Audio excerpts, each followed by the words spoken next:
Welcome to Black Love Matters, where this serves as a therapy session for figuring out adulthood, loving each other, and finding our inner Brock Michelle. Or Jay-Z and Beyonce. Or this episode, we're going to go with Greg and Nene Leakes. Now, y'all know I don't be watching the Real Housewives of Atlanta like I used to, but Greg and Nene, they doing the damn thing, right? For richer or for poor, or as what Nene say, for richer or for richer, and then through sickness and health. Because y'all know Greg not doing so good. No, what's going on? I want to say he had stage like 3 or 4 colon cancer. Jesus. And I was peeking through the show, and what made me stop is because I was like, dang, Greg done lost a lot of weight. What's going on here? Mm-hmm. And I think they were showing him like going to the doctor or something. And it was just something. And then it might have been the first or second episode. And just hearing Nene talking about how she has to be, there for him. It was just a whole different side of her and him that I was like, now that's black love, right? Mm-hmm. But all the other shit aside with the housewives or whatever's going on, right? They're doing some real shit, and they didn't have to put that out in the air, mm-hmm. right? So they wouldn't hide and sugarcoat none of the stuff. Did you know Greg was sick? No, I didn't. I was like, got to be more careful. We need to put Greg on the prayer list. He already done. Yes, he is on the prayer list, right? Because I think he either going through chemo or like maybe he's like the remission phase of it. But mm-hmm. Once you get the treatments, you'll be kind of weak, right? It takes some time to build back your strength, right? Like it used to be. So I just seen that and I was like, and I know we say a lot of things about Nene. Honestly, I'm a stand for her. I think she's hilarious, right? But we can say some things about Nene, but when it come to that Greg and that Greg go to that Nene, mm-hmm. I don't think it's shit we can say about that. You hear mm-hmm. me? Right? Because it's something about sticking with a spouse, taking care of them through sickness. That has to be so hard. What do you like? It has to be hard. One of the hardest things in a relationship. And not even just the taking care of piece, right? Seeing your partner that weak, right? And not really being able to do nothing but make them comfortable. Yeah, and that's what I've been trying to do for you in the smoke out here in Colonizer Valley. Who you telling? We got to be careful of that. But it was just, I'll finish this up, but it was just I think Nene had a scene and she was saying things like, it's her job to be strong for Greg and the kids. But there's times where she just sit in her car and cry. Mm-hmm. Right, but she don't have time to do that in front of them. And I was just like, sis, you need a village. Anyway, who is you? I'm Nero. And I'm Nyambi. And this is episode 198, y'all. Hey, we 2 away from freaking 200. Be sure. This is crazy, y'all. It 200? It is. We found 200 things to talk about. Shit, y'all listen for 200 times. They family. All right, what you saying? Be sure to leave 1, 2, 3, 4, 5-star rating and review on Apple Podcasts and on Stitcher. And follow us on all forms of social media at Black Love Matters. That's Black with no K. What's going on with you? Check in. This weekend, I was a sloth. Again, it becomes mm-hmm. trends, right? As I'm either super productive or I'm a sloth. But I kind of enjoyed the slothness to it. It was none too bad about it. Oh, but guess what we did do? It stepped out of Nyambi character a little bit. What we do? Remember how last, I think it was Monday's episode, we challenged y'all all to do something nice for your partner or whoever you with, somebody you're in a relationship with. Mm-hmm. I did that for Nero and I surprised him. You did? Were you surprised? I was, very much so. On Saturday, y'all, we went out to Oakland and went to trap karaoke. It was lit. What you thought about it, Nero? I told him actually Friday night because I was like, dang, how I'm going to get him all the way to Oakland? Like, I cannot just be like, oh, I want to go to this restaurant. He going to be like, so how many restaurants are we passing that we've never been to before we get to Oakland? Because that's how Nero be. Yeah. So I was like, I got to somehow get him geeked about this. What do you thought when I told you where it was, Nero? First of all, did you know? No, I didn't know. Mm-hmm. I was geeked because it's something I definitely wanted to do. So when you told me, I was like, oh, okay. Because, sometimes how you know if that was your type of skilo? I don't know either. So I was trying to be nice, right? And, just do something I know Niam will really, really like and for us to balance on. So for y'all who don't know what trap karaoke is exactly what it sounds like. Mm-hmm. It is karaoke, but with all your hood classics music. I think the way the website describes it is, what they say is like it's like going to church or something. It's like going to church, but instead of singing Amazing Grace, it's like singing back that ass up as in unison. And that's exactly what it was. Like, it was nice. I guess we should give y'all a little play-by-play. So it was in Oakland on Saturday night. It was at something called the Parish. It was a nice little hole-in-the-wall club. Mm-hmm. When we got there, it wasn't bad. We got there, maybe 5 minutes before it started, or 8 o'clock. Well, the ticket said started at 8. 8, yeah. But they ain't start to 9. And I'm like, yeah, I don't know. I'm getting old, right? I preferably like to be getting in the shower about 10 a.m. or being at the cocktail spot. Right at 10 p.m., I don't like to start clubbing. I like to be wrapping my night up, getting home, or I like to be at the hotel bar, getting my last drink before I go to the hotel room. So I'm already navigating through that, right? But the place was like, I don't know, it reminded me very like place I used to go undergrad and stuff like that. And we actually good move near them. You said to sit on the balcony. Yeah, I did. And we actually went upstairs to the balcony and we got some seats on the balcony. People thought we were going to move. Did you think people would think we were going to move? Yeah. And I couldn't pay nobody no dust. Naomi is like, you better settle in. Yeah, I said, don't you go to no bathroom. Naomi, I hope you better hold it. Your prostate, we gonna put your prostate to work now. And then we got some good drinks. Well, drinks were really good, surprisingly, right? But what did they start near? I'm like, they started with just some hype music. Yeah. And then after that, they just started playing like some of the hits. Yeah. And the DJ was cute, right? He seemed, I didn't know if he was really into it or what, but I feel like sometimes that nigga was with it, but sometimes that nigga was like, nah. Yeah, like his face could not hold it in. And then the host, he was really good. He kept the show moving. Yeah. And the flow was they'll do different songs and like the host will start singing and we'll all start singing.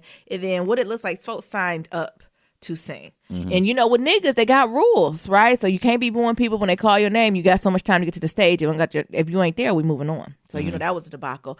And so niggas started coming up. They doing their songs. Then there was some wild cards. So meaning that anyone in the audience can just come up and start singing. But it was lit. Now Nyambi, I don't know if Nyambi will go again unless I had a group of friends. Why is that, baby? It's just some experiences I only need to do once. I would put trap karaoke in that. Along with like New Year's Eve in New York City. Like it's some stuff like, oh, in theory, this is cute. But in practice, I'm not sure. But it was done. Like it was nice. And the price was right? I think they charged just what they should have charged. The music was lit. The music reminded me of like undergrad. Yeah, it's definitely our age group. Undergrad house parties. Yeah, that's the vibe I would say. Like I probably went too overdressed.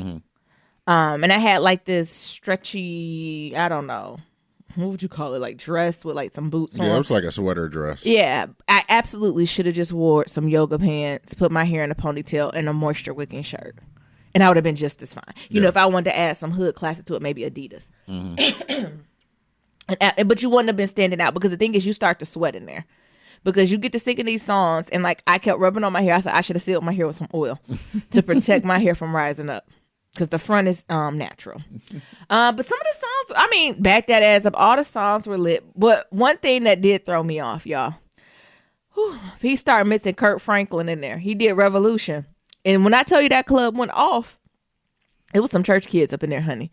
And then after that, he went into, what was it? Stomp? Yeah. He went into Stomp. And everybody went off for that. And then the last one that threw me off, he did Melodies from Heaven. And when he did Melodies from Heaven, everybody was like, Melodies from Heaven, hey, oh. Like, for the church kids, y'all know what I'm talking about. When he do that part, can you help me? Melody. Like, he did all that. But then they transitioned to what? I Got a Crush on You by Junior Mafia. But I said, wait a minute. Are they mixing these two songs together? Yes, it was kind of dope. And I ain't know who was in the raw Junior Mafia or Kurt Franklin. Who sampled who? As a former DJ, that was a dope mix. It was sickening, and you could see people conflicted. Because both songs being one of them. knocked. Melodies from Heaven knocked. And I Got a... No, is that what it's called? I Got a Crush on You? Yeah, Crush on You. Yeah, Crush on You knocked too. And then at the end, they started doing Frankly Beverly and Maze. They did like the R&B, but it was like, I don't know. It actually was more surprising to see more men coming up there rapping. The men took it seriously. Yeah. The men were living out their fucking dreams. Yes. You hear me? The white ones came up there, one playing. Like the men were focused. The bitches just wanted to be, I'm sorry. The young queens. The young queens just wanted to be seen. And they were young, right? They were either too old And the thing is, it's not even about age. You can be up there and go old, but don't take your old ass up there and don't know the words. Sit down. You shouldn't have signed up for that young ass song. You can't talk that fast. Or the young girls just came up there to pop their booty. And I'm like, sis, you know you don't have to do that for free. People pay good money. Shake a little cash for that ass. What Cardi B say? Shake a little ass for that bag. For the bag. Oh, I done changed, remixed the whole damn song. But it was interesting. And they had everything down to selling fried chicken and garlic noodles. For the South, East Coast, and Midwest people, niggas on the West Coast love garlic fries and they love garlic noodles. That has never been a fucking side dish in any hood city I've been to. Out here, they was like, we got a piece of fries. Like, where I'm from, if you at the hood spot, you gonna get you some fries and some chicken. Right? You might get you a little piece of mac and cheese. You might get you a little piece of fried rice, right? Mm-hmm. Out here, they be like, oh, we got some garlic noodles. When I first went there, I said, what the fuck is garlic noodles? Like, all I think in my head was noodles and olive oil and just garlic just mixed together. Uh-huh. I mean, but it definitely is a hood classic. It's good as fuck. But did you notice that, Nero? Yeah, I think it was Tam and Dan was like, Gilroy is like the garlic capital of the world or some shit like that. I mean, but garlic is accessible. But when you say in the garlic capital of the world, or but like these niggas be fucking up. Then they was fucking up these garlic noodles, and it's not. The thing is, usually hood foods are something you can eat quick. Mm-hmm. It's not a neat food to eat. No, these niggas have forks and they shit. Slurping and shit, and it's funky, right? Garlic funky, because garlic manifests in your body different. Right, garlic coming from my pores gonna smell different than garlic from your pores. Add that to Sweat and Dr. Bonner's and South Sheen Carlson. What else is gonna be going on in there? And then I don't know anything else, Nero. I would say definitely go experience it though. Yeah, I would, the best way to explain this is definitely an undergrad house party where niggas is did karaoke. Yeah. I think that's the best way to explain it because Nyambi asked, her. What's up with this downtime? Yeah. Why they ain't I want to come on as their program manager. They ain't tell them what song they gonna play first. Because Nyambi, one thing Nyambi don't like is downtime. Whatever. What you mean? She don't. You demise downtime. It's wasting my time. So there's like, where they ass at? Why they ain't standing in line? Why they ain't here yet? Like because she be like up like when you're doing baseball, right? The next person up sit in the mound or whatever the hell it's called. Why they ain't telling what song they gonna play? Better yet, if they knew they weren't gonna start at 9, right, and the doors open at 8, they should have been like, if you plan on singing, you got to check in by 8:30. They need to have hire Nyambi as their program manager. Well, that's why they got those rules in mind, like such as if your name is called and you ain't on the stage in 30 seconds, you right. Them niggas ain't follow that. And then what happened when them girls came in looking like a girl gang with them all black? Them some thick ass women. They was gonna fuck him up. They was gonna fuck him up. They ran up on them like Debo. They sure did. And they got on what? The stage. Hey, if a guy or a thick ass woman came towards me, was like gonna fuck him up. I was like, sis, it ain't that serious. I'm gonna let their ass on stage too. I can't handle all of them. Yeah, he could have fucked them up. But trap karaoke was a thing. Niram, I hope you was surprised. Surprised. It went long. Mm-hmm. Wouldn't you say it went long? Y'all, wouldn't you expect an event like this to be about 2 hours? I told Nyambi, she's like, oh, well, we think I'm gonna get out here about 10 o'clock. I say, no, you probably gonna get out here about midnight 1. We didn't get home to like 12:45, and we left. I'm sure they still probably had 2 or 3 more songs left, and we left before because I was tired. I was tired of them kids coming living their dreams. I was tired of these young kids singing songs that they ain't know the words to. Right? You could tell some of the young ones was like, "What song is this?" Mm-hmm. Oh, young ass. Ain't know what H-Town. Somebody knocking them boots. But it was a few performances. I was like, hey, these niggas practice. It was one couple who came up and was that auntie and uncle at the wedding who practiced their ballroom dancing. What song was that? The Usher? Kiss Her Better? Yeah. When I tell you they did a whole routine where she was the backup dancer and he was the main singer. And she started pop like it was just so much. That nigga was all over the floor and everything. Like that niggas wouldn't even karaoke with them no more. No. We was just looking. Because you're like, what the fuck? Oh man, you got anything else to say? It was fun. Thank you for the experience. I would like to go back, but I know it's when we pull. I would go back. It's just not something. Nyambi. No, it's not pulling teeth. It's just not something I would plan. Like I would like to get Nyambi on the stage We do a duet. What would our trap karaoke duet be? Ape shit or something. I don't know. Oh my God. First of all, we have to learn the words. Can you talk that fast, amigos? I mean, I can talk very fast, but can I talk in somebody else's lyrics that fast? I'm not sure. Thank you, Nira. Can you talk Migos? What do you say? Bert, Bert? What do you do? Because, Migos is like another language. Yeah, they talk. Nope, I'm not doing this.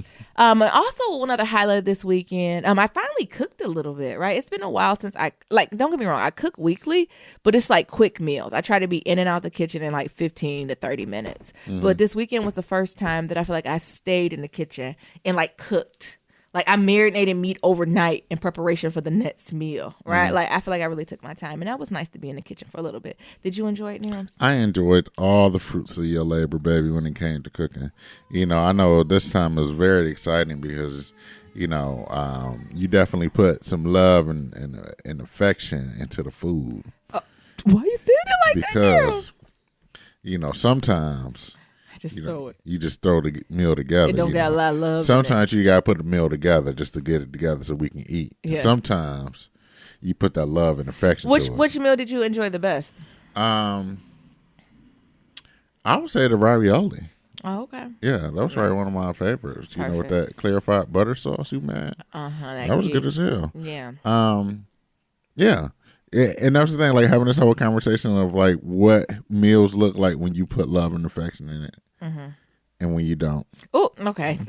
I'm not going down this road with you, fellas. Y'all know what it is. It's Monday, and I'm not doing this with Nero. Fellas, y'all know what it is when y'all woman go in that kitchen and you know that she thought about you. She probably listened to some Jill Scott. Anita Baker, my brother. Anita Baker, and she thinking about you as she making the song. La, da, da, da, da, da, da. She over there chopping up them onions, mincing that garlic. You thinking like, oh yeah, this shit gonna be good as hell. You from the presentation, yeah. Versus her ass just throw some shit in the slow cooker and you get it back and it's still all juicy. It got all this juice on it and shit like that. It's like, here, nigga, have these beans.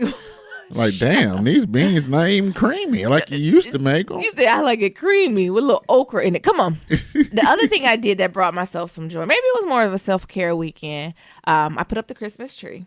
And I put Christmas things all around. Usually I wait till Thanksgiving to do that. But I did it, and Niram didn't even have no talk back. So I was so proud of him. How did that make you feel? I've just noticed sometimes you just got to let you do your thing. And you was like, I'll put up the Christmas tree. I was like, oh, okay. Were you surprised I did? All I got to do is get you the boxes and stuff. Fine. Were you surprised of that? Yes. Really? Yes. Because it's been times where I had to put up the Christmas tree by myself. And I really don't like it. But you be like Ma'am, can you put up the Christmas tree? And you be looking for me to put up the Christmas tree. And it's like, that's one of my least favorite things. Nigga, I don't care. Exactly. What you do? Exactly. And you see how it doesn't bring me joy? Oh, okay. And then it brings me even less joy. Like, I'm just asking you, like pulling teeth, right? Put up the damn tree. Put up the tree and it better look nice. You better fluff it out. Fluff it out good. No. So that brought me some joy. And also, I watched this horror movie. Why didn't y'all tell me about it? It's called Hereditary. Oh, shit. What in the cult, pagan, American Horror Story is going on? That movie was crazy. It made me uncomfortable. Everybody keeps saying it's one of the best horror movies of the year. I agree, it's up there. Yeah, Naomi was scared. I can tell. I ain't like that, honey. There was times where she was just holding that cover up to her nose. Yeah, I like to hold it right up my eyes, so if I don't look at Satan, I don't got to. It's been a while since a horror movie really got me, though. I mean, maybe scared is not the word, but it had me like, what's gonna happen next? Usually in horror stories, I don't ask what's gonna happen next, but this one I'm like, oh shit, what we gonna do next? It was very interesting. Yeah. But that's all I got, Niram. What's your check-in? This air is still fucked up. Oh, my Lord. I don't know what we're going to do. I was telling Naomi today that we need to start looking into getting an air purifier in this bitch. Yeah. Because now, I don't know, the air is just bad. Like, this fire is still going on, and it's crazy, right? I was talking to my sister because she called me, and she's like, I just need to check on you, hear your voice, because the way y'all be moving, and be moving to these places that be having all these extremes and weathers. Y'all moved to white-ass New England. Y'all had a hurricane, a tornado, and 100 inches of snow, all in the same year. Child. And they talking about none of that shit has ever happened. That's what everybody always say whenever we come to town. This has never happened. Right. Now we done moved out here to Colonizer Valley, and they talking about we ain't never had no fire like this at this great proportion. Got the whole Bay Area under smoke. I think that's one of the things that was also because we went to trap karaoke. I looked at Naomi and I was like, "Do we need our masks? Come on." And then she's like, "Nah, you know how Naomi be. And we ain't doing no backtracking." I said, "I just closed the door. You act like I can't open the door back up and grab these masks. No backtracking near them. I need those masks." What, child? Because we was out there waiting for about 15 minutes. And they had about 3 more minutes, but I was going to say, I'm all set, trap karaoke. You know what the news say? It's like smoking 7 packs of cigarettes. I forgot what it is. 7 cigarettes back to back. Yeah, I forgot. Is that like an hour per minute? I forgot what it was. I think it's an hour or half an hour. Mm-hmm. But it was too long, whatever it was. Yeah. Yeah, because I was looking at trap karaoke. Like, even if y'all niggas are setting up, this air quality is bad. Let us in the building. Right. And so, this whole stuff is just crazy, right? So I'm really, since I took my 2 weeks off from running the NYC Marathon and, I got a couple other races going up, figuring out, like, what I'm going to do. Yeah. As far as, like, physical activity. Because one of the things is, moving out here, I really enjoy, like, working out outside, running, and, like, whenever I do, like, strength exercises, I just go to, like, the little park. Yeah. And just do some, some nigga shit, right? Yeah. Or like some body weight stuff. But shit, I ain't gonna be out there in this fucking smoke. No. So, I'm over here trying to figure out alternatives and things of that sort. I'm about to go to these gyms, act like I'm about to sign up and get some free memberships or something for a week. Yeah, I think you could put that off for a minute. So yeah, until they figure out what's going on with this fire. I mean, this is gonna be a couple weeks before it's at a safe level, I think, for folks to go outside. Because I think on average it's supposed to be in like the 20s and the 30s, right? We like at 150. Yeah. That's crazy. So that, and also like the fire's well, not parts even... per particle per something, right? That's what we're trying to say. So like it's so bad out here you can see the particles. Normally you can't see the particles, they're fine, but it's so heavy and hazy. And so yeah, that's the thing, right? You can like when the sun hits a certain way with the light, like that's all you see. It feels so hazy out here, but it's just nothing but smoke. Yeah. And just being like, all right, I need to get a mask. And then I'll be looking at other people, other service workers, like, brother, where's your mask at? Yeah. Sister, where's your mask? This shit is unsafe. This shit is unhealthy. Yeah. Fuck around here and be out here and you have cancer 20 years from now. Exactly. Because of this damn smoke. Mm-hmm. So, and I think that's something that's going to happen. It is going to happen. Based off of, the amount of smoke we'd have had at this proportion, like this has to affect my health or like somebody's health. Exactly. Long term down the road. Because let me tell you, when we was in Oakland, it was smokier than where we stay at. Yeah. And I ain't seen not a nan nigga with a mask on. The only person that had a mask on was the DJ. Hey. And then he got too hyped and he took that bitch off. Yeah, it was too much for him. Mm-hmm. Child. Other than that, we also went to go to, we did a few things this week. I guess we did do some. I guess we did. I felt like maybe because Sunday we really kind of were sloths. Yeah. We went to go see Widows with Queen in there. Viola freaking Davis. Yeah. Killed that. I thought it was, did y'all know Steve McQueen was black? No. I swear I thought Steve McQueen was like a white guy from Italy or some shit like that. Child, I did not know that brother was black. That put a whole different ball game on it, don't it? Yes. He did that, though. It was beautiful. Mm-hmm. It was absolutely, you can tell a designer directed it. Like the eye, like the clothes that everyone had on were fly. Yeah. Right when they were supposed to be, right? You have those people who like they were supposed to struggle and stuff like that. But the folks that were supposed to be fly were fucking fly. It was amazing. Yeah, the cinematography was off the hook. Mm-hmm. The lighting was good. He did really good for getting chocolate people and brown people. Yeah. I didn't know it was based off a book. Did you know that? I did know it was based off of a book. So, that was cool. Who that Liam Neeson? Yeah. Old white man. What they say? Getting revenge. White old man revenge movies. Oh, the Impossible White Man. Yeah, revenge movies. He tried it. I ain't gonna give it away, but he fucking tried it. And shout out to the dog. He should get best supporting actor. Cause he the real fucking one.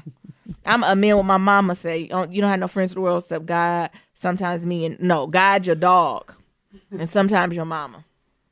Because that dog was there. He said, "Hey, mama, check this. Check door number 2. Somebody's here. Check door number 2." Where that nigga at? So I thought it was bomb, Yeah. right? And I enjoy seeing Viola in that. Oh, also in this movie, I know this is your check-in, Nero, but can we talk about the other black woman in that film and Viola and why they back and they arms so strong? God damn. That first black girl, who is she? And she's in sickening shape. Yeah. And Viola Davis is in sickening shape. Yeah, her back and arms are Sick. awesome. And now just look at me. What's wrong with you? Just soft. Literally and figuratively. Just soft. Just tried on the jacket about to bust out of like an Incredible Hulk. Just soft. Oh, I'm sorry. Go ahead, Nero.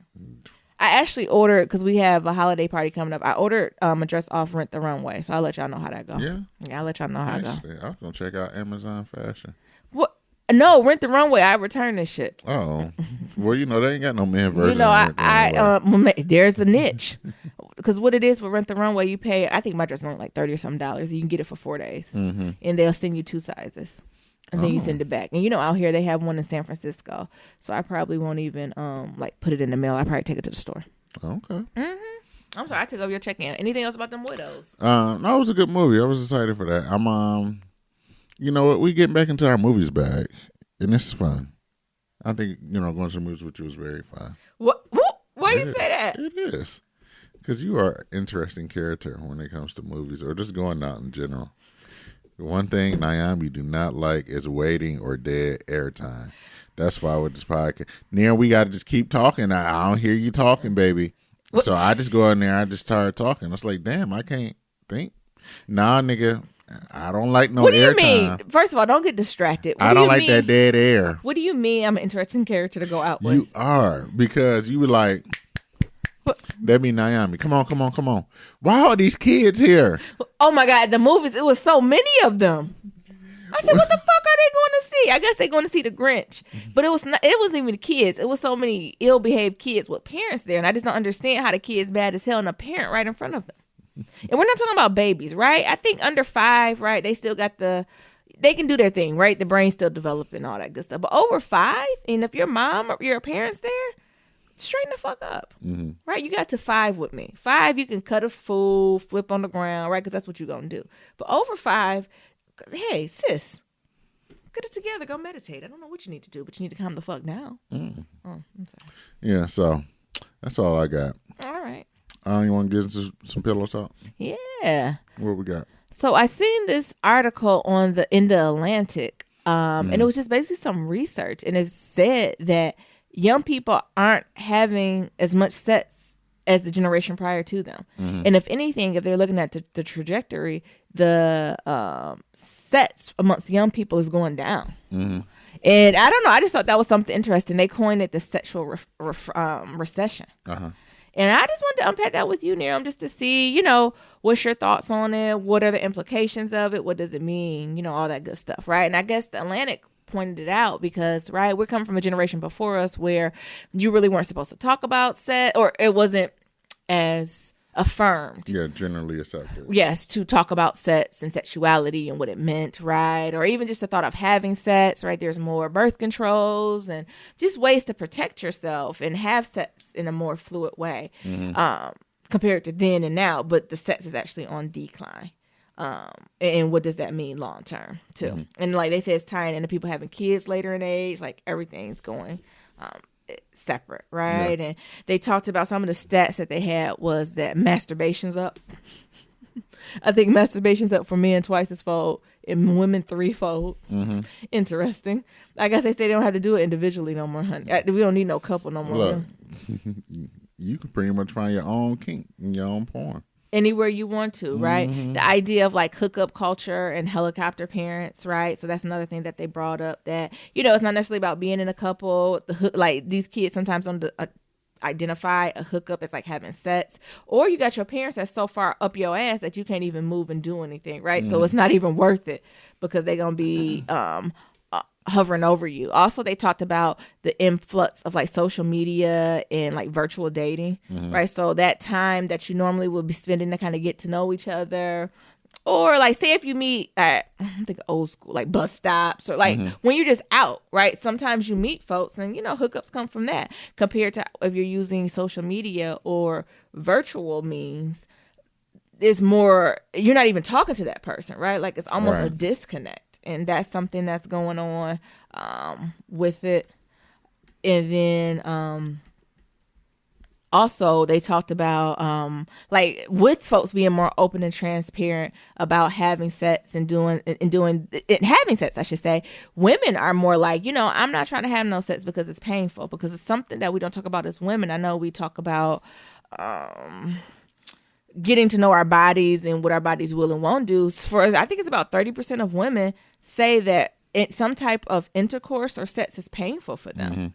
Right? So instead of back in the old days, it's the idea of grit and bear. This is what I'm supposed to do, or is this what's supposed to feel like? You learn like, hey, sis, it ain't supposed to hurt. And if I don't want to do it, I ain't doing shit. Right? So they did it too. And also other things. And then we can get to unpacking this more too. I'm just trying to go down to see what they said. One was like inhibition. Yeah. And one of the things they said is like millennials don't like to get naked. Oh my God.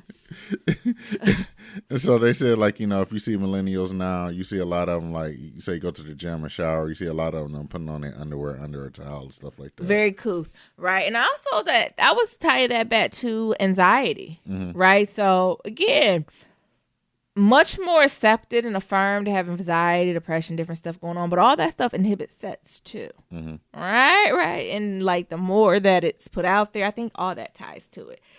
Again, I thought this was super interesting. And these are for like babies, right? So we're talking about like, but what is this? What, 25 and under? Yeah. I think those are statistics. But in all that age group, I think they started at like 12 or 13, honey. And then they went all the way to that 25 mark. And in each category, they have significantly having less sex than the generation prior to them. But I also think what's interesting is, you know, while they talked about like the rate of HIV is going down, but still, we read an article a few weeks ago that was talking about how other STDs are going up. Yeah, how other STDs are going up, chlamydia and gonorrhea and shit like that is on the rise. HIV is not, but the other one is. Yeah.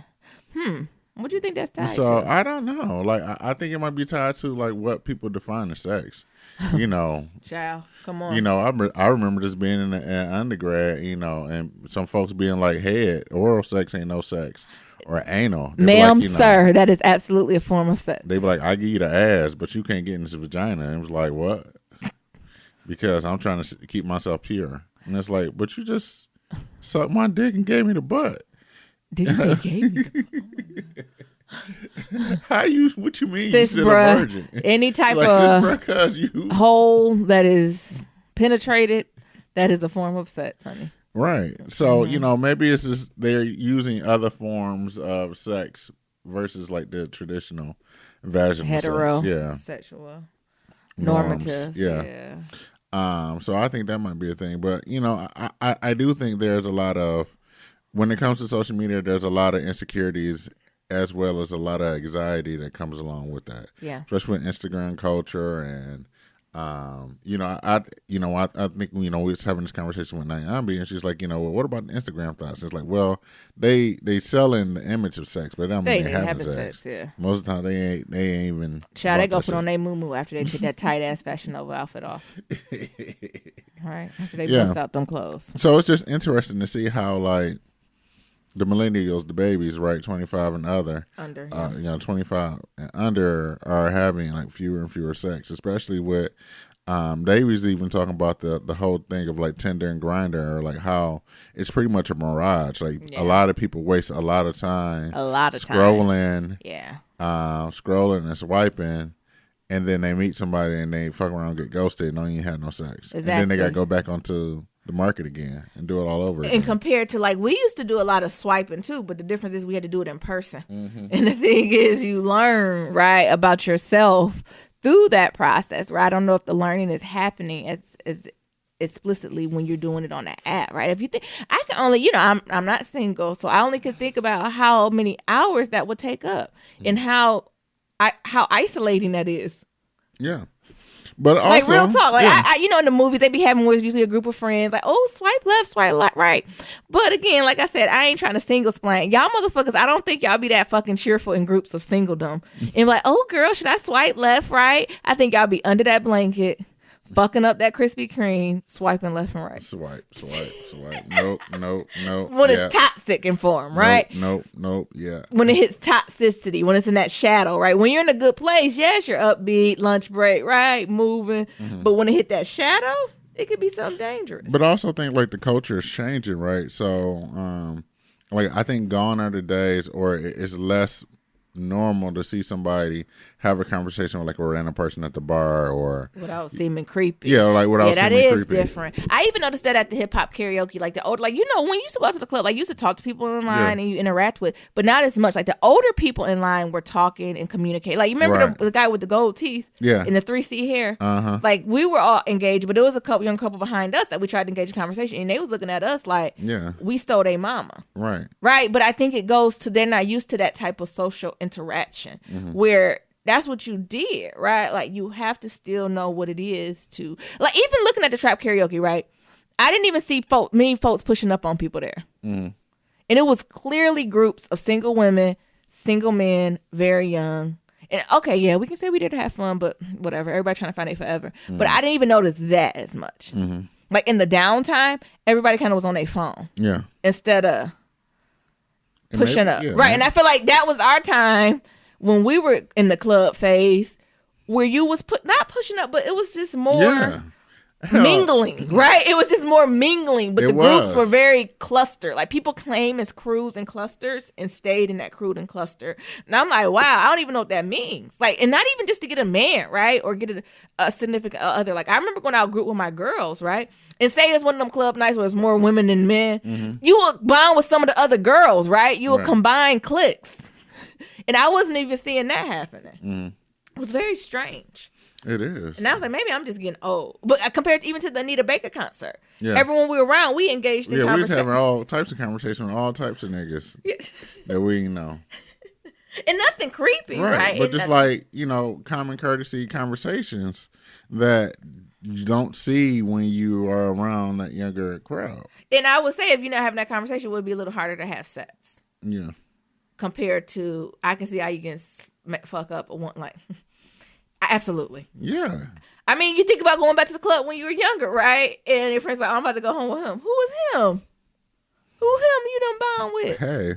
And I guess that brings me to the next point. What are the implications of this? Right? So is it a bad thing that younger people aren't having sex? I haven't decided if that's a good or a bad thing. Maybe it's a nothing thing. I don't know. Maybe it's the socialization to having sex that's going to shift. Maybe it's not a good or bad thing. They're just shifting the culture. Yeah. I don't know. It's hard to really think about that, right? Because like you don't need to be, you don't need to be fucking really at 12, right? That's not a thing, right? I wouldn't mind if 12-year-olds weren't fucking, right? Because that's what they're going as young as down to that. What did they start at 12 or 13? Yeah. Yeah, like 12 or 13-year-olds probably don't need to be fucking. So I'm not upset about that.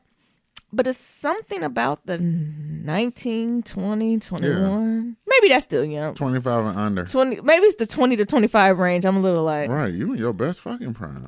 But no, don't say that. I'm just saying. We got to have an episode on abstinence. Because maybe that's playing into it. You think these niggas are abstinent? They can't even spell abstinence. These niggas are socially awkward. Come on now. But that could play into it for some folks.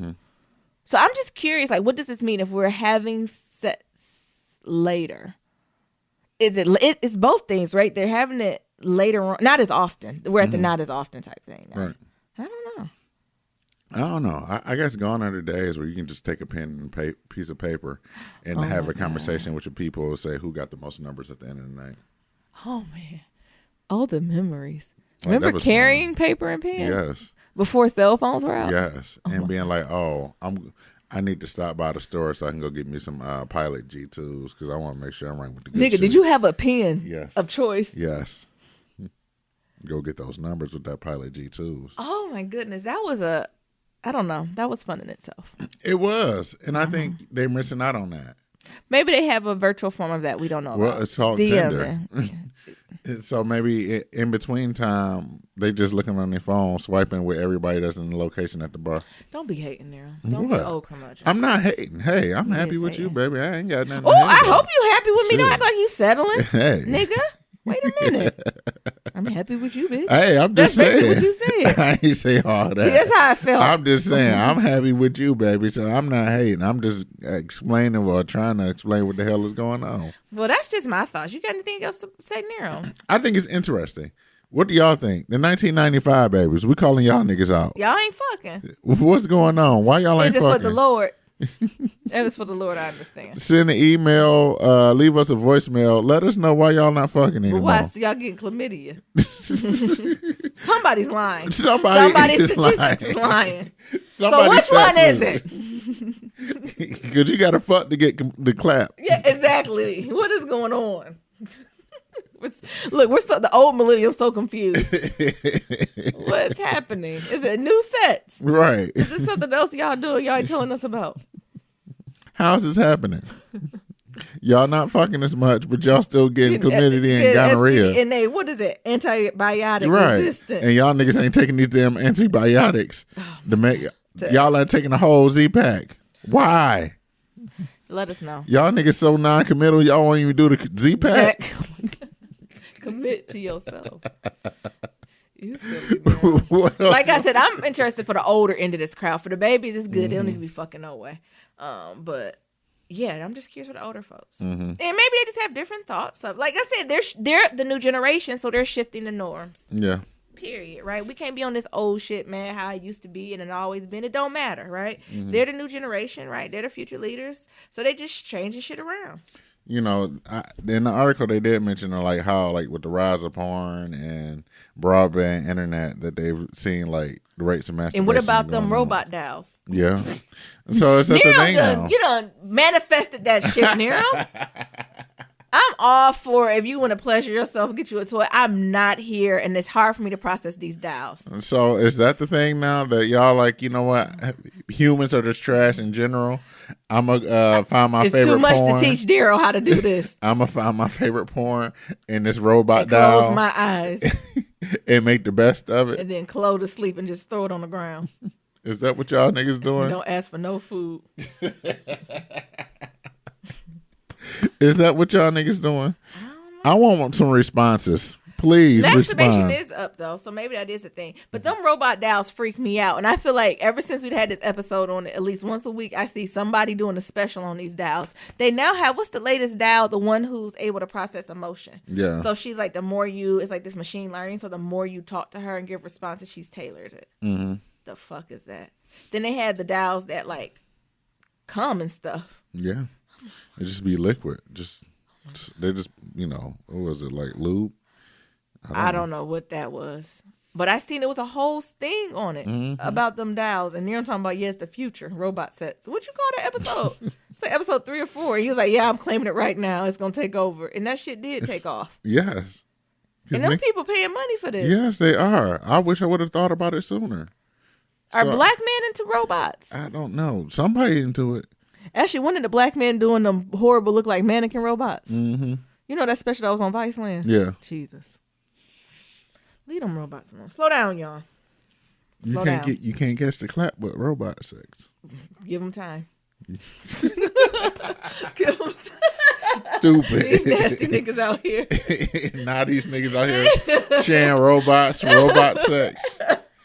Is that gonna be the new epidemic? Oh no, honey. Y'all gotta clean them off. Everything you gotta clean. Whenever you have sex, you have to clean yourself and whatever. You have to clean yourself, and whatever items was included, they have to be cleaned. Niggas gonna be having robot gangbang sex.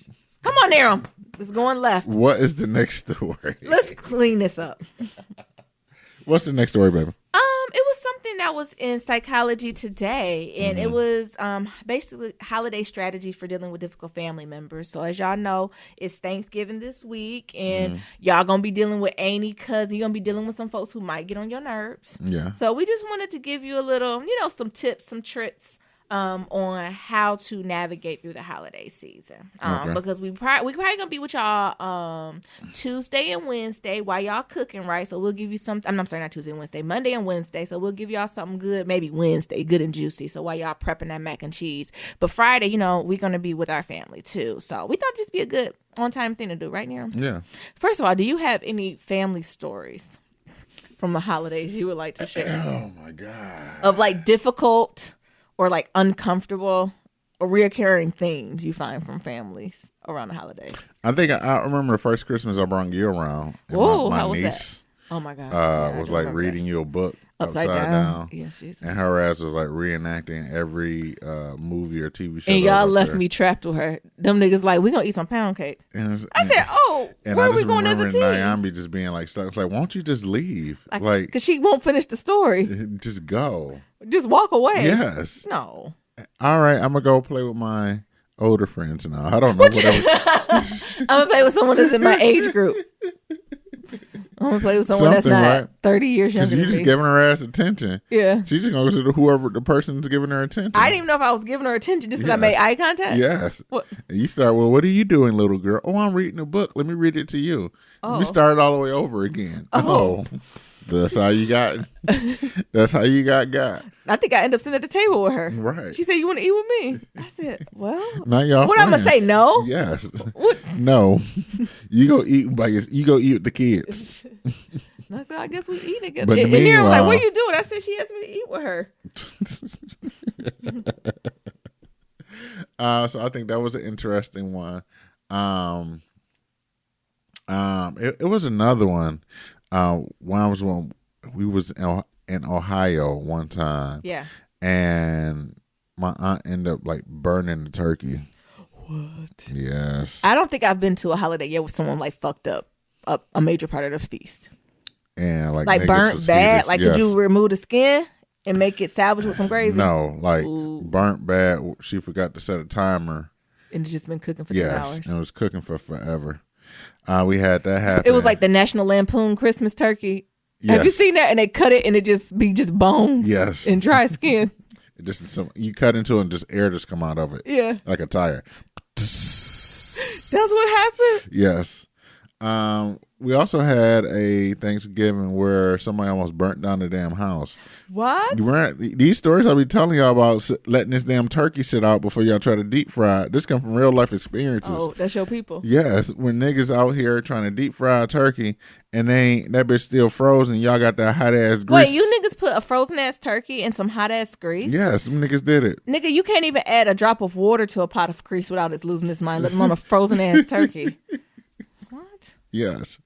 And I'm gonna set the damn house on fire. I just remember niggas being like, "Oh shit, did they put that out, or did they catch it?" He ended up like turning off the propane, and then just letting the other shit just do what it do. Yeah, just let it go out. Because somebody's like, "Oh shit, Johnny, get the propane, get the propane, get the propane," and the nigga turned it off, and everybody went outside, and like it was still like fire and grease and shit going and popping and everything, and niggas just backing up like, oh shit.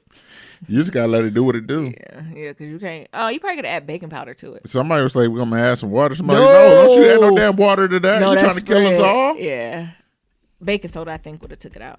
I think would have smothered it. Nigga, where was y'all extinguisher? Baby, let me tell you something.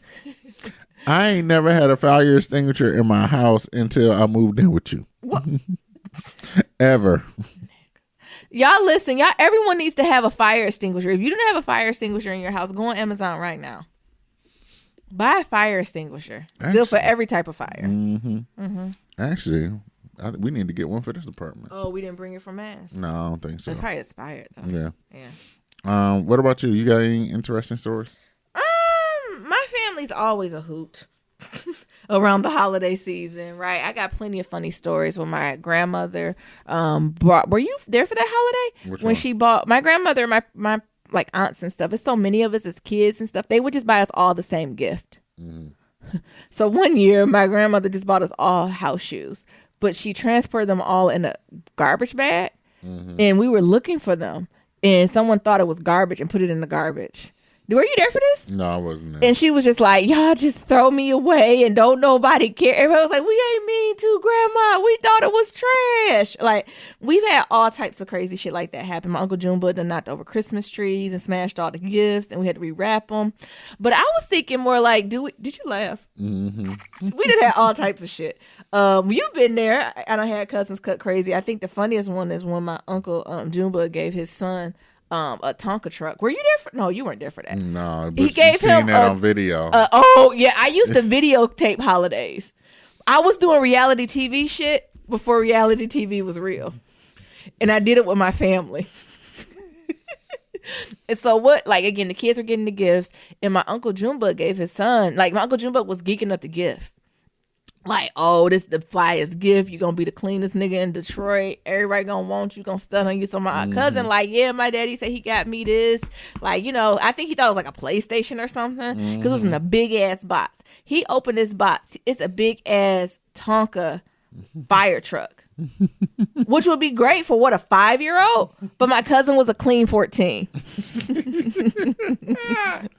If Uncle Juba talking about at the toy store, they said all the kids wanted them.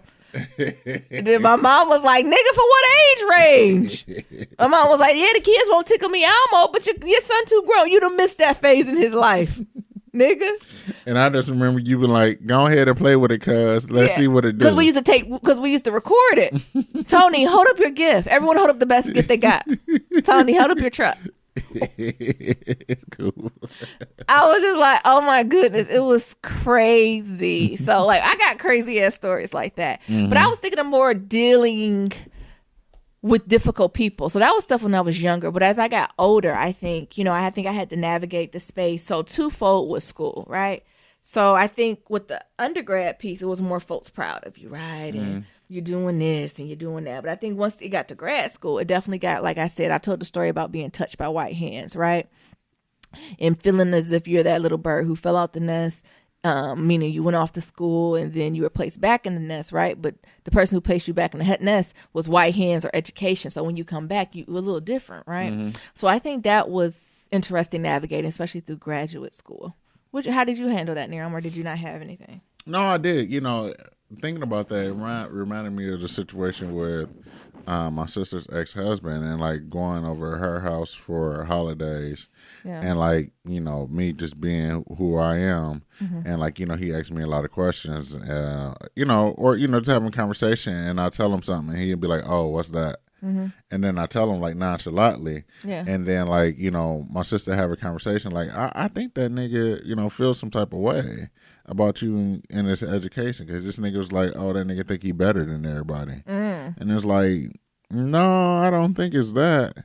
Well, why this nigga is doing using these big ass words and X, Y, and Z, and it's like it's no longer big words, right? It's just a part of your vocabulary. Right. And so yeah, I have had a situation like that. How you deal with it? Well, he the ex brother-in-law. Well, my sister divorced it. That is not how you handle. Okay, thank you. And hey, ain't shit wrong with a divorce. Ain't nothing, but never mind. No, but I don't know. Because the thing is, like, I had this conversation, but he never really said nothing to me about it. Like, I mean, I think that happens, especially in brown communities. Yeah. Very rarely do, especially when it comes to stuff like that, the folks directly talk to you about it, right? It's always kind of a roundabout way or passive aggressive way. Right. I even think of I think to some of my folks who are in the Rainbow family, right? Who they may be gay, right? And they came out recently and they're like coming into themselves in undergrad, right? So they're getting more comfortable in who they are and like expressing their personalities. And they'll have like family members say side ass comments, right? Yeah. Not directly to them about it, right? But around the way, funny ways of just being funny. Yeah. And I think that's the thing. It's like, when you bring people over and they're like, oh, or they say something like, oh, for real? So, and I think that was like something very interesting because, we never had a conversation about it. Well, this is something like my sister had brought up to me like later down the line. Yeah. And I just remember that conversation. And I was like, oh, really? So that's how he was feeling? Or I think we even get it now that when we stayed in New England longer, right? So I think people thought that after I finished school that we were going to come back to Michigan, right? So I think there was a little sense of grief there. So once we became like the relatives who lived distantly, I think that became something because I had an aunt who used to call us like what Black Republicans. Yeah, like Black And Republicans. y'all know everything except that, right? Like, Right. but just the idea of like Black people be living out in New England. Yeah. Because in their head, when they think of New England, they think of like Republicans. Right. They think of like old money New England, and it very is their shit. Don't fool you, right? Right. But it's other spaces to that and navigating within that. And I even think about the same with California. Yeah. Like, you got family members like, oh, Y'all you keep out going there further and away. You keep moving further away. All you out there in California, you too good for the folk back in Detroit. Let me borrow $20. And the last thing I would say that if I'm thinking about navigating with family members over holidays is when it comes to like lifestyles or weight, any side of it, right? So the point where I'm eating a lot, right? They're going to tell you eating a lot. And there was a time where I was really focused on my diet. It was about a year and a half ago when I went home for Christmas. It was like, oh, I can't eat all this shit. Like I'm literally eating a salad. And I lost a ton of weight. Like I think that was a conversation too. And I think that's the thing, right? Like, you damned if you do, if you damned if you don't. Like, when it comes to family, because, the same thing with, like, hell, I would say just FaceTime on my mama. When, right now I'm growing out some hair, and it's like, oh, they ain't got no barbershop where you at? What? Oh, we doing the most glaring thing, right? This is our privilege of being in a relationship. How was it coming home for the holidays being single compared to in a couple? It is different. It is. That is very much a privilege, and I'm a privilege I'm thankful for.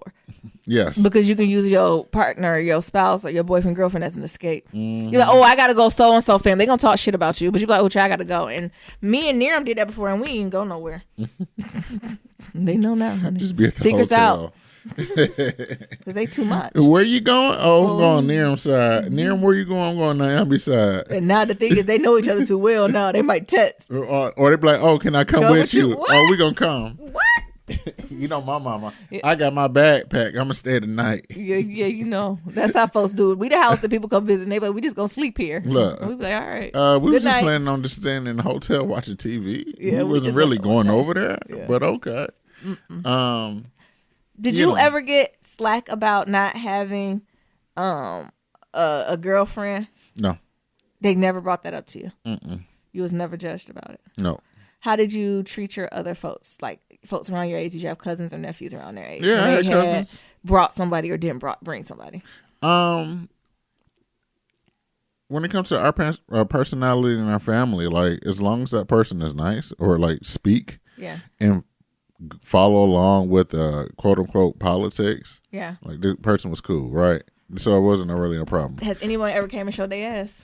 It was a couple. It was flashback. It was this one nigga that my cousin brung, and we was playing, I think spades or diamond. I think it was spades, and this nigga reneged and got all up in his fucking feelings, and it was about to be a fight. What? Yes. Well, first of all, spades. Second of all, niggas. What y'all drinking? Yeah. Third of all, brown juice. Mm-hmm. I only can imagine what that. So he was like talking mad shit, just trying to fit in with the family because when it comes to my family and friends, we talking shit when we play spades, right? So this nigga then fucked around and reneged, and you know how niggas be, especially when it's every house got their own rules. Yeah. Now you been put that card down. That stick, nigga. Yeah. Nah, I didn't mean to put that shit down, nigga. You reneged. Okay, Nero. You a bitch, nigga. Nero. I'm just saying, that's how it was. Y'all start calling each other y'all name. You got that one cousin. Y'all was on the east side. Yes. Yep. You got that one cousin like, oh, you a bitch, nigga. Oh my god. And next thing you know, oh, who the fuck you calling a bitch? You reneging ass nigga. You gonna do what to who? Right. Meanwhile, upstairs making a sweet potato pie. Mm-hmm. You niggas. And then they ass stumping. Y'all better quit that shit out. Quit it out. Cut it out. But no, I think the thing was, I think I was younger, right? So I don't think they asked about that a lot when I didn't bring home someone because I was still young because we met when we were young, right? I think if I was in my age now, they absolutely would. Mm-hmm. But my family, we really don't pressure that too much. I think if anything, we just kind of want you to have your shit together. I think they're more worried if you don't have your shit together. So the topic of conversation, not who you dating, but do you got a job? Right. Like my family's very much still on how are you taking care of yourself? And if you can't take care of yourself, the expectations is that you can't take care of nobody else and they can't help you out. Exactly. So that's more the center of it. Like, my aunt's uncle keep going ham. Well, how do you pay bills? Like, that's their biggest thing. Right. But I can absolutely see how it go a different way. Like, I've had friends give me horror stories. But some tips in the article, going back to that, we done got sidetracked, that they give for navigating is using empathy as a strategy, right? So, first of all, anticipate it. I agree with that. You know the bullshit's coming. You already know if you got a homophobic auntie, or your auntie or your mama gonna ask you about a man or what you doing or how you're not doing. I already come prepared for that, right? And come from a state of empathy, especially the folks who gonna get the most trouble is like vegans and vegetarians. Yeah. They don't do well in black households. If your family that's not part of dialogue, you know it's gonna be rough. So stop asking your mama, is it any meat in the greens? Yes, it's 3 meats in it. Right. It's ham hocks, pig ears, and turkey legs. All of them are in there. And probably a neck bone. And a neck bone. Stop it. Go, take your ass to Trader Joe's and make your own greens. and get a turkey-less stuffed cranberry meatball and bring it to your mama house. Don't touch your oven. And put the shit in the microwave and suck it up, sis. Don't have no big argument. The next thing is the shut it down strategy. So this is the one I see this works in white families. Y'all can try and let me know how it go. It ain't gonna work in no black family. One of the examples they give is, I can't say I agree with you, but I'll say let's put aside for now and focus on have a good holiday. That might start a fight in a black house. The fuck you mean? I like to say you know what, the black version to this being, if it's to your elders, maybe if this is your peer, you can say that, like, you can shut a cousin down or like niece and like the power dynamic, right? I think this depends on the power dynamic, right? But if it's an upward trajectory, so elder, I think the way you can do this, the shutdown is, oh, okay. How about those lions? Yes. And immediately talk about, I'm about to go get another piece of cake. You want some? Oh, okay. So let them say something crazy. Oh, okay. I'm about to get another piece of cake. Do you want it? It's equivalent to, y'all seen the joke. I don't know. Maybe this is just, I don't know if this is a Detroit thing, a Midwest or a family thing. But my family, we used to do this like decades ago. Like if somebody say something real stupid, like, I don't know, say something like Trump is a good president. Say no, there. I can't say that. That says stupid. I don't know. Like, I don't know. Say something crazy there that just don't make no sense. Barack Obama don't care about black people. Oh, okay. I'm about to head to Wendy's. You wanna some fries?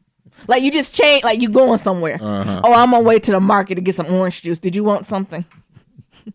Oh, I'm on my way to Burger King to get a slushie. You want something? That's the way of saying, nigga, you stupid as fuck, and I can't be a part of this. That was like code word. Did your family ever used to do that? No. Have you heard anyone doing that? No. Do you know do you get it when I say? Because I started doing it recently. You have done it recently. You had to explain it to me, and I was like, "Oh, okay." When did I throw it off guard for you? What happened? Forgot. You said something, and I was like, "Oh, I'm about to go to Wendy's," and it's like, "Nigga, you just ate."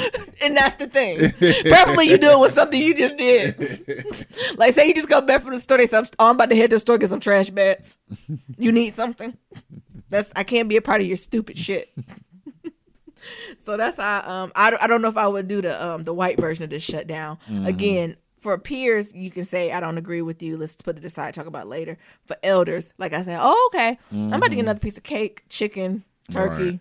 I'm about to go to the bathroom. I'm about to play spades. I'm about to go to the bathroom real quick. Anything, just get out of there. Okay, and okay don't mean you agree nor disagree. No, you just getting the fuck out of there. The other one they talked about is having a buddy system. So stay close to someone who can serve as a buffer between you and your challenging family members who you can have fun with. Do you have a buffer? You. What? I'm your buffer? How do I be your buffer? You. Because I'd be like, Naomi, I need you to go ahead and play interference. Yeah. And you play interference. What did you do before me? I had somebody else play interference. Or not show up. I think we play interference with Nia. We do it via phone. What you mean? Because like we know each other well enough. That was one of the few friends we can be like, oh wait, Nia calling me. Let me step away and talk to him real quick. And people want to be like, no, come back with family, right? They be like, oh yeah, okay, go talk to Nia, right? And same thing with his family. I think he can be like, oh, I'm talking about Nia, I'm Nyambi real quick. They be like, oh okay. Yeah, because Near, tell me a joke so I can laugh. In front of these people. It ain't got to be good. Just tell me a joke so I can laugh.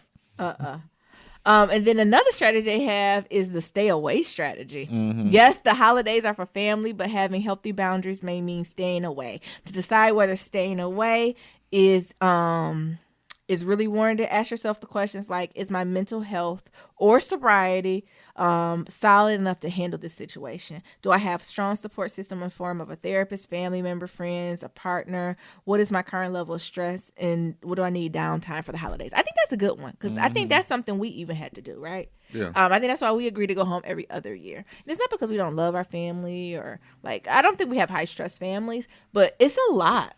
Yeah. It's traveling. Absolutely. Back and forth, and like the mental toll it kind of takes. And sometimes it's not good. Like, even when I have a good time, like, it's sad is not the word, but it's an adjustment coming back and leaving. Yeah. No, Nero, what you saying? Yeah, especially when you got family members crying and shit every time you see them. What? No, Nero. I'm just saying. That'd be exhausting. It is. So it's different, right? You know what I'm saying? But yeah, it is, because it's like, all right, I'm used to a lot of things. Like, I'm used to a certain amount of things, right? Yeah. And then you go out of town, so you already don't have certain things, and then you got to try to mold into some other people that you haven't been with for, the last year, 2 years, 3 years, and learn them for the 4 or 5 days that you there. Yeah. And then by day 3, you're like, I just want to be at home with my things that I'm used to. Yeah, that's true. And the last thing they hear is called act like a Dutch strategy. This is a little bit going to my okay strategy, but it's literally blending in. But with this, they say you have to be careful to make sure it's stuff that you're not morally against, right? So if you let some shit slide, and you willing just let it slide for 48 to 72 hours while you're there, and just smile and nod and get through it. That's basically what being the Dutch strategy is. To basically blend in and try to make yourself as invisible as possible. Yeah. That's how I take it. So y'all take care of yourselves. Yeah. For this holiday season, as you're going home, if you got some crazy family members you got to navigate through, right? Be ready for that. If this is the first time you taking a significant other to your house, properly please prep them. Don't just let them walk into foolishness in your family. If you got a crazy Uncle Junebug, tell please them. let them know about and your if crazy you going Uncle with your Junebug. partner to visit their family, they ain't brought shit up yet, ask their ass. And if they say it ain't nothing, you know lying. It is something. I think the least they say, the more worried I get. Right? Folks go in like, oh, da-da-da-da-da. I'm like, oh, at least you know your family, right? But when you're dealing with someone who don't even understand the bullshit that they got going on in their family because they're immune to it, because if you sit in shit so long, it don't stink no more, that's dangerous. Because I done been with friends that like, oh, how it is, and I let the family, I was like, oh, girl. They be like, what? That was normal. I said, girl, wasn't nothing about that circus normal. Nothing about that elephant in the living room normal. So make sure y'all taking care of yourself, doing some self-care, whatever that means. Be careful from them tables, y'all, right? Just get seconds. Ain't no need to get third, fourths, right? We on the upward trajectory of gaining weight. Right. Ain't supposed to stop to mid-January. So, yeah, practice self-care. Mindful eating. Go work out. Do those things. If you can't work out, at least go for a walk or something. All right. Get active. Perfect. But y'all tell us y'all stories. Y'all got any questions about that or anything? Or you actually fuck questions. Y'all give us some good stories about some crazy ass family members or holidays that y'all don't went through. Y'all give us that. That'll be fun. Wouldn't it? Leave us voicemails of y'all interesting holiday experiences. That's a good one. Yeah. You gonna close us out, Nero? Yeah, so as always, to submit your Black Love story, go to blacklovematters.com. To submit a question for Kitchen Table Talk, shoot us an email at blacklovematters@gmail.com. To leave us a comment about anything that we talked about on the show, go to our website, blacklovematters.com. We got that SoundCloud, and we also got that voicemail. That's at 508-784-1111. That's 508-784-1111. Talk to y'all later. And remember, love is ever evolving. Peace. Peace.